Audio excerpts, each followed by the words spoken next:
ಅಲ್ಲ, ನಾನು D K Shivakumar ಸಾಹೇಬ್ರಿಗೆ ಅದನ್ನು ಹೇಳ್ತಾ ಇದ್ದೀನಿ, ದಯಮಾಡಿ ಯಾವುದೇ ಕಾರಣಕ್ಕೂ ನಿಖಿಲ್ ಕುಮಾರಸ್ವಾಮಿ ಹೇಳಿರುವಂಥ ಕೊಡುವಂಥ ಹೇಳಿಕೆಗಳೆಲ್ಲ ಉತ್ತರ ಕೊಡುವಂಥ ಹೋಗ್ಬಿಡಿ. ನಿಮ್ಗೆ ನೀವೆಲ್ಲಿ ನಿಖಿಲ್ ಕುಮಾರಸ್ವಾಮಿಯಲ್ಲಿ ನಿಖಿಲ್ ಕುಮಾರಸ್ವಾಮಿಯವರು ಅವರ ಅಸ್ತಿತ್ವನ ಕಾಪಾಡ್ಕೊಳ್ಳೋಕ್ಕೋಸ್ಕರ ದಿನನಿತ್ಯ ಮಾಧ್ಯಮದ ಮುಂದೆ ಬಂದು ಬಾಯಿಗೆ ಬಂದಂಗೆಲ್ಲ ಡಿ ಕೆ ಶಿವಕುಮಾರ್ನ ಬೈದ್ರೆ ನಾನು ಚಲಾವಣೆಯಲ್ಲಿ ಇರ್ಬೋದು ಅನ್ನುವಂಥ ಉದ್ದೇಶದಿಂದ ಅವರು ಮತ್ತು ಅವರ ಅಪ್ಪ ಮಾಡ್ತಾ ಇರುವಂಥ ಒಂದು ವ್ಯವಸ್ಥಿತ ಪಿತೂರಿ ಇದು. ಜನಸಾಮಾನ್ಯರು ನೋಡ್ತಾ ಇದ್ದಾರೆ.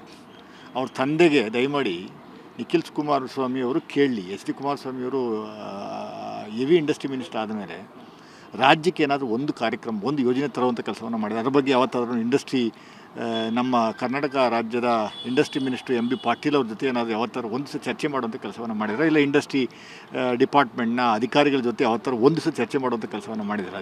ಬೆಳಗ್ಗೆ daily 2 press meet 3 press meet ಮಾಡ್ತಾರೆ. ಉದ್ದೇಶನೇ ನಿಮ್ಮ 45 ಮಿನಿಟ್ಸ್ ಮಾತಾಡಿದ್ರು ಬೆಳಗ್ಗಿಂದ ಸಾಯಂಕಾಲದವರೆಗೂ ಇಲ್ಲ ಸಿದ್ದರಾಮಯ್ಯನವ್ರು ಬೈತಾರೆ, ಇಲ್ಲ ಕಾಂಗ್ರೆಸ್ನ ಬೈತಾರೆ, ಇಲ್ಲ ಡಿ ಕೆ ಶಿವಕುಮಾರ್ ಬೈತಾರೆ. ಇತ್ತೀಚಿನ ದಿನಗಳಲ್ಲಿ ಡಿ ಕೆ ಶಿವಕುಮಾರ್ನ ಸಂಪೂರ್ಣ ನೇರವಾಗಿ ಅಟ್ಯಾಕ್ ಮಾಡುವಂಥ ಒಂದು ಪ್ರವೃತ್ತಿಯನ್ನು ಎಚ್ ಡಿ ಕುಮಾರಸ್ವಾಮಿಯವರು ಫ್ಯಾಮಿಲಿ ಮಾಡ್ಕೊಂಡಿದ್ದಾರೆ.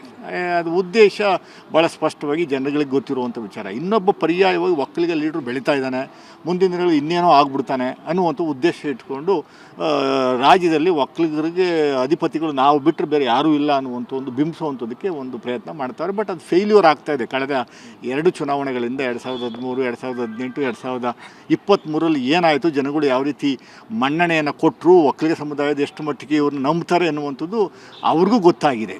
ಅವರು ಈ ಮೊನ್ನೆ ಬೈ ಎಲೆಕ್ಷನ್ ಆಯ್ತಲ್ಲ, ಯೋಗೇಶ್ವರ್ ವಿರುದ್ಧ ನಿಂತು ಸೋತ್ರಲ್ಲ, ಭಾಳ ಕೇವಲವಾಗಿ ಸೋತ್ರಲ್ಲ, ಅವರ ಕಾನ್ಸ್ಟಿಟ್ಯೂನ್ಸಿ ಅದು.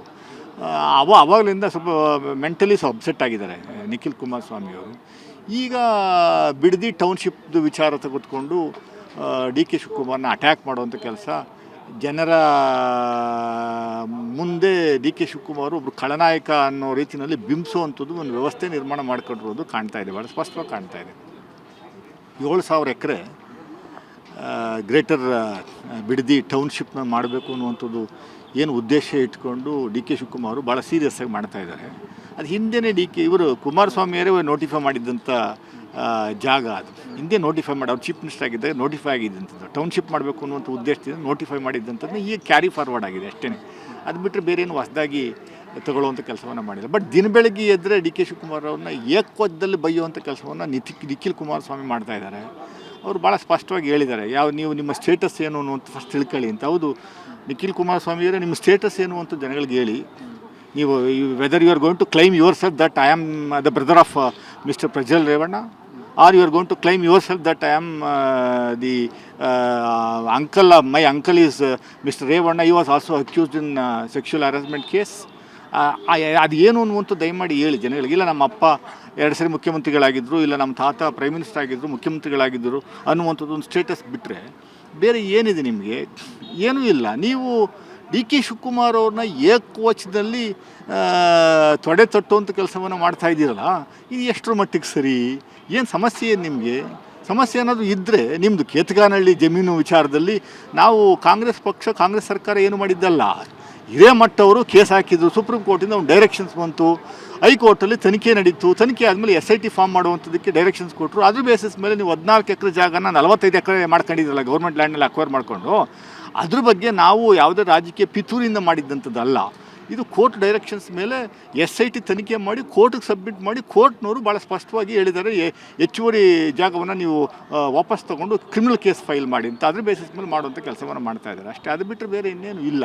ಸೊ ಅದರಿಂದ ಡಿ ಕೆ ಶಿವಕುಮಾರ್ ಅವರು ನಾನು ಮನವಿ ಮಾಡ್ಕೋತೀನಿ, ದಯಮಾಡಿ ಯಾವುದೇ ಕಾರಣಕ್ಕೂ ನಿಮ್ಮ ಮುಂದೆ ನಿಖಿಲ್ ಕುಮಾರಸ್ವಾಮಿ ಅನ್ನೋ ಒಬ್ಬ ಚಿಕ್ಕ ಹುಡುಗ, ಅವನ ರಾಜಕೀಯ ಅಸ್ತಿತ್ವಕ್ಕೆ ಹೋರಾಟ ಮಾಡ್ತಾ ಇರುವಂಥ ಒಬ್ಬ ವ್ಯಕ್ತಿ 3 ಸರಿ ಸೋತಿದ್ದಾರೆ. ನಾವು ಸೋತಿದ್ದೀವಿ, ಅದು ಬೇರೆ ವಿಚಾರ.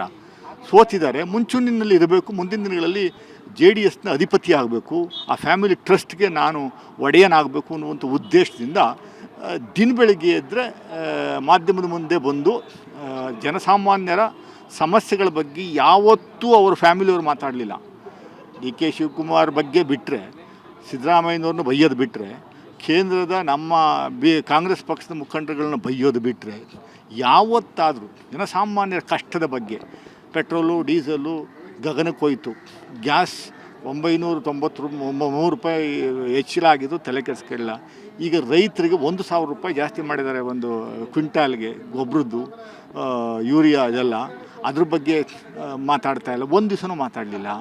ಯಾವುದ್ರ ಬಗ್ಗೆಯೂ ಮಾತಾಡ್ತಾ ಇಲ್ಲ. ಜನಸಾಮಾನ್ಯರ ಸಮಸ್ಯೆಗಳ ಬಗ್ಗೆ ಮಾತಾಡುವಂಥ ಕೆಲಸವನ್ನು ಮಾಡಲ್ಲ, ಬರೀ ಬೈಯೋದಷ್ಟೇ. ಅದು ಬಿಟ್ಟರೆ ಬೇರೆ ಏನೂ ಕೇಳಬೇಡಿ. ಅದರಿಂದ ಪ್ಲೀಸ್ ನೆಗ್ಲೆಕ್ಟಿಂಗ್, ನೀವು 1% ಅವ್ನು ಪರಿಗಣಿಸಲೇಬೇಡಿ. ನಿಖಿಲ್ ಕುಮಾರಸ್ವಾಮಿ ಏನು ಹಂಗಂದ್ರು ಹಿಂಗಂದ್ರು ಅಂತ ನೀವು ಅದಕ್ಕೆಲ್ಲ ಉತ್ತರನೇ ಕೊಡೋಕೆ ಹೋಗ್ಬೇಡಿ. ಮುಖ್ಯಮಂತ್ರಿಗಳು ನೋಡಿ ಭಾಳ ಸ್ಪಷ್ಟವಾಗಿ ಯಾರಾದರೂ ಹೋಗಿ ಮೈಕ್ ಹಿಡಿದ್ರೆ, ಸರ್ ಕುಮಾರಸ್ವಾಮಿ ಹಿಂಗಂದ್ರೆ ಛೇ ಥೂ ಅಂದ್ಬಿಟ್ಟು ಓದ್ತಿರ್ತಾರೆ. ಆ ಥರ ನೀವು ಆ ಹ್ಯಾಬಿಟ್ನ ಕಲ್ಟಿವೇಟ್ ಮಾಡ್ಕೊಳ್ಳಿ ಅಂತ ಹೇಳೋಂಥ ಕೆಲಸವನ್ನು ನಾನು ಮಾಡ್ತೀನಿ. ಬಿಟ್ಬಿಡಿ. ಅವರೆಲ್ಲ ಈ ಅಸ್ತಿತ್ವಕ್ಕೋಸ್ಕರ ಹೋರಾಟ ಮಾಡ್ತಾ ಇರುವಂಥದ್ದು, ಹೊಟ್ಟೆಪಾಡಿಗೋಸ್ಕರ ಹೋರಾಟ ಮಾಡ್ತಾರೆ ಅಂತಾರಲ್ಲ ಜನಗಳು, ಆ ಥರ ರಾಜಕೀಯ ಅಸ್ತಿತ್ವಕ್ಕೋಸ್ಕರ ಹೋರಾಟ ಮಾಡುವಂಥ ಒಂದು ವ್ಯವಸ್ಥೆ ನಿರ್ಮಾಣ ಮಾಡ್ಕೊಂಡು ಅದ್ರ ಬಗ್ಗೆ ತಲೆ ಕೆಡಿಸ್ಕೊಳ್ಳೋ ಅವಶ್ಯಕತೆ ಇದೆ.